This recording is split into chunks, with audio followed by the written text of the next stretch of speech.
It is that time of the day where we'll talk about business here in the world of Business Express with Rotus. Good morning. Good morning, Valentine. Lagos, good morning. welcome. Yes, Lagos, and all the SMEs out there. Good morning to you. Join the conversation by sending us messages to WhatsApp 0809 444 That is the number 0809 444 on WhatsApp.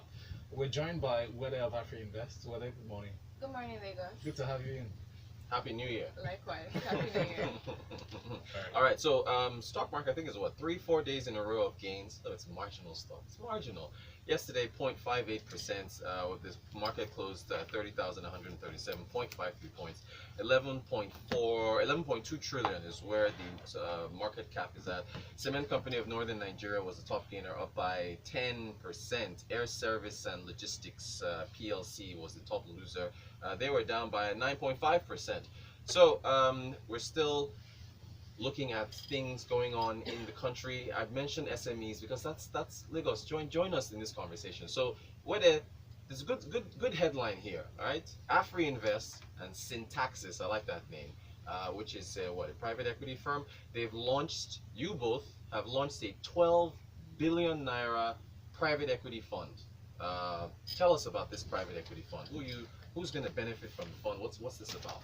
Okay, so it's targeting small and medium-scale enterprises in sub-Saharan Africa. You know, across sectors like manufacturing, agri-processing, healthcare, education, and financial services. So of course, it's no news that most of the SMEs in Nigeria are faced with the major challenge of funding. Right. And the setup is basically just to support the government in developing the real sector. Okay. Yeah, so that's basically the target of this fund. So let's Lagos. Let's do a deep dive here. All right. So you've already mentioned manufacturing, agri processing, healthcare, education, financial services. Whether I put it to you, Lagos, I put it to you, Valentine, I put it to you as well. Yeah.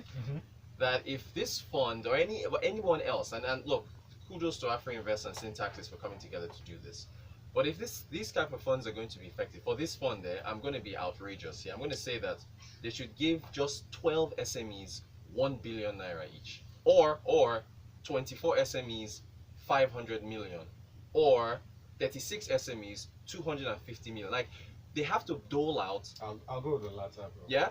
They have to give out money that is so high it covers every possible issue that an SME can face in this country. Because we're talking downstairs, right? Yes. I'll go mention their name. Okay. Well, first of all, before we get to the naming part, would you suggest, along with those lines, would you suggest the regulatory body to make sure that these funds are implemented properly?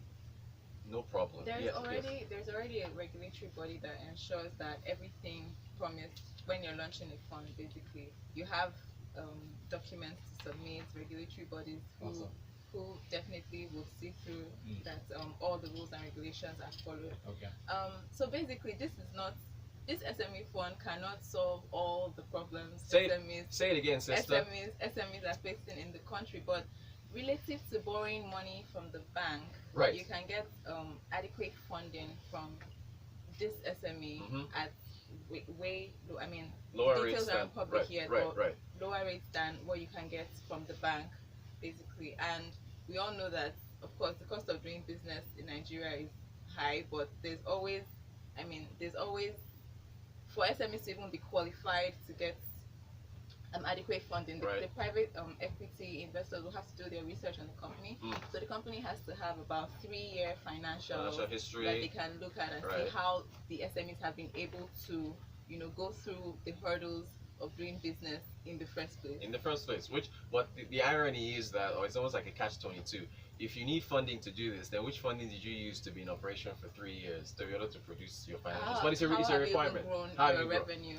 Let me take an example here. We're talking about this downstairs. Let me pick healthcare. Yeah. By the way, Auntie Ezekwesili said in her manifesto that she's going to try and provide universal healthcare for Nigerians, all Nigerians, over the next 10 years.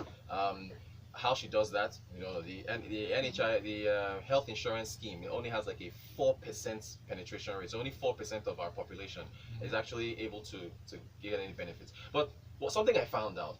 Assuming you're a healthcare company, assuming you get a piece of this fund from Afrinvest and Syntaxis, and you now want to go into operations. Assuming you want to do an awareness campaign, and you want to go, you want to pay radio stations for advertising to tell them that you're in business. There is an association that I just found out about. Lagos, if you know about association, please send in a text or something. Valentine, you heard of these guys, APCON? Yes. Yeah, the Advertising Practitioners Council of Nigeria. Nigeria, right? So they were established by the Advertising Practitioners Registration Act A7 of 2004. Their job is to make sure that any ads that go on air are not misleading, are factual, and they make sure that you play by the rules. So don't go and tell people, if you're a healthcare company, that if we treat you, you become Superman and you can fly, right? Don't you? Right. So which is part of the functions of NBC as well. Yes, which is good. Which is good. Okay. But in order for them to check that your ad is proper, you have to pay a fee. And the fee is, what is it now? 25,000, I believe. I believe fee is 25,000 to process this. What I found out, if you apply within a week. If you apply within a week, yeah. If you apply within a week, if you apply with only 24 hours to go or 48 hours, it goes from 25,000 to what? Almost 180 or something like that, right? Wow. Right. Now this is the thing that killed me, because I thought that when you pay for this thing, Lagos, I'm sorry if I'm sounding a little animated this morning, but if you pay for this thing, I thought, okay, you have an entire year to be able to run as many ads. No. You have to pay this amount of money every single time you want to run another ad. So if you run 10 ads and you process them in 10 days, that's 250,000. You see, this is why I'm saying that you give 1 billion naira to a fund. To clarify, is it every type of ad? Because there are alternative ways of advertising. There are. But the thing is, for dissemination of info, I think radio still leads the way, besides newspapers, yeah?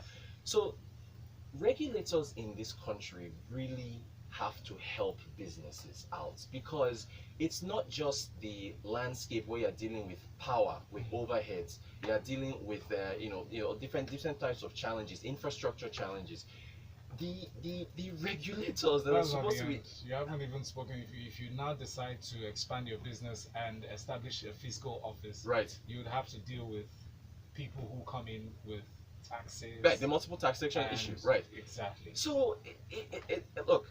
When I found this thing out, my mind was blown. It's just really challenging to do business in this country, and it's just that the regulators are also part of the hurdles that you have to scale. But anyway, let's move on. Yeah, but I mean, that's why it's always good to be strategic. Right. I mean, this of course is really annoying, thinking about all the hurdles you have to face as an SME in Nigeria as a startup. Is really discouraging, but you have to just look for alternative ways, right, to get your message out and work out there, social media, anything that you can think of, basically. Yeah, to get your message out there. And of course, even before you can get funding from SMEs, is also difficult. Right, exactly. To get loans, to get funding. I mean, so I think it's just best if you're starting a business to keep records, because how many small businesses have their full 3-year financials in place? Exactly. How many of them can actually come and defend the fact that they need a loan without just talking about the outlook for their business? They need to have numbers to show that they're profitable. Well, again, good. Kudos to Syntaxis and Afrinvest for this fund. I wish SMEs best of luck. We'll keep track of how that's going. I've been trying to avoid Diamond Bank and Access Bank news on the show because there was a period of 2 or 3 weeks where we're talking about this thing almost every day. But it's news. We have to keep our listeners informed. So, Central Bank and the SEC grant approval in principle. I have to put that and underline that part. In principle to Access Diamond Bank. Whether so it's air quotes, like Dr. Evil from the those movies. Air quotes is in principle.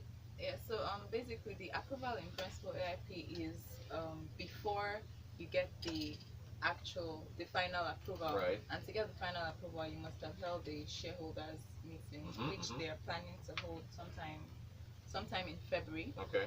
So yeah, it's still they're still on track. It's the next stage in the timeline for the merger. Okay. Basically. Interesting things here. Mr. Victor Toko, who is Access Bank's executive director, while he was addressing the media, he said on staff retrenchment, that he said members of staff would be retrained for different roles in the case of overlapping. The line that they're feeding Expected. us, right, expected, right, is that no one's going to be let go, and that if there's any overlap between Which access, is what we expect yeah, to be said. right. Okay. So it's a. But I mean, just the retrenchments or the laying off of workers might just be minimal, but it can. I believe it cannot be avoided totally. Right. Because okay, take for example, how about a street that has An three access branches, bank, right? 3 branches, Access, Diamond, another Access, and in terms of customer base, right now with the merger, they're like the largest, the largest, right. exactly, with about 29 million customers. So they have a lot of branches, and they have a lot of staff and a lot of work that needs to be done. So while they're trying to expand and trying to say that staff will be retrained for different roles, a team, for example, the treasury units in Access Bank and the treasury units in Stanbic, they cannot be one big large treasury unit doing the same thing. Right. Something has to give. Did you say Stanbic? You meant Diamond. Sorry, Diamond. Okay. So he also said that branches are not going to be closed down. Okay. There's another headline here. They're saying that the Access Bank actually plans to expand into 3 African countries this year. Where are they getting the money to do any type of expansion? First of all, they said branches won't be closed, but they will be turned to ATM galleries. That's another one they said. ATM galleries cannot have like a lot of workers. Right. It's supposed to be So tech, right. So the machines are taking over. Exactly. I don't look. It's going to be interesting seeing how this works. What was said in the statement? So they're planning to expand to three African countries. Yeah. There are also talks that they might be raising the rights issue. Right. Recently, anytime soon. Yeah, ironic, because when Diamond was looking for money for capitalization, they sold their overseas branches in South Africa and the United Kingdom, and here we have Access now expanding. Interesting. Bigger, stronger. While here, we will observe. We're going to be here in this 2019 to see how all these things play out. Bigger, stronger. That's somebody's somebody's line. Wede of Afrinvest. Thank you so much for joining us today. You for having me. Really appreciate it. Fantastic. Valentine, we're here. Thank you for the conversation, Lagos. We're here. Sincere apologies for network issues. The WhatsApp. I can imagine the messages that could be coming in. Yes, we'll get that fixed soon. Yes, and I'm sure Rotus will respond. But direct your questions to Twitter. Yes, please. At Rotan Quotes. The quote is with a K. Yes, that's right. R-O-T. Yeah, R-O-T and K-W-O-T. I wonder. I'm sorry, that's just how I am. You're listening to Smooth Breakfast. Good morning.